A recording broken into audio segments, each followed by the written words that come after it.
Hello, আসসালামু আলাইকুম। আজকে আমি আপনাদের খিচুড়ি রান্না করে দেখাবো।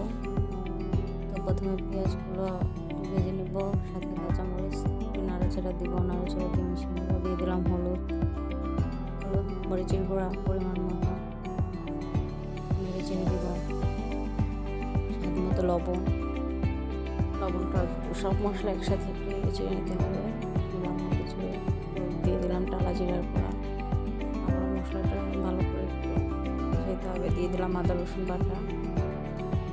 বাটাটাও সুন্দর করে মিক্স করতে হবে, সুন্দর করে মাখতে হবে। নেড়ে চেড়ে দিলাম,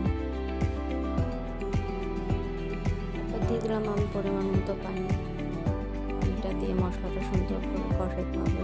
আমাদের কাঁচা মশলা একটা গন্ধ মশলাটা দেখুন তেল ছেড়ে দিচ্ছে, মানে কষানো হয়ে গেছে। তো দিয়ে দেবো আমি সবজি, ফুলকপি, তেল ভালো। আজকে আমি রান্না করছি সবজি কিছু রান্না করবো। দারচিনি এলাচ শুরুতে দিতে হবে, মনে ছিল না, তাই পরে দিয়ে দিয়েছি। তো ঢাকা দিয়ে সবজিগুলো কষাতে হবে। এই যে দেখুন আমার কষানো প্রায় শেষ। এখন একটু নেড়ে চেড়ে মিশিয়ে দিতে হবে। এখন দিয়ে দেবো ডাল আর চাল। তো এখানে আমি 2 পদের ডাল ইউজ করছি, সেটা হচ্ছে একটা হচ্ছে বুটের ডাল আর একটা হচ্ছে মসুর ডাল আর চাউল। তো এগুলোকে সুন্দর করে কষিয়ে পানি দিতে হবে।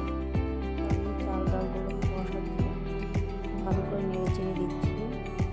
ভালো ভাজা হলে ভালো হয় খিচুড়ি। এবার দিয়ে দেবো পানি পরিমাণ মতো, যেটুকু পানি লাগে। পানিটা দেওয়ার সাথে সাথে একদম বাষ্প হচ্ছে, জালের পাওয়ারটা বেশি হচ্ছে, ওই জন্য আমি দিয়ে দিলাম পরিমাণ মতো পানি।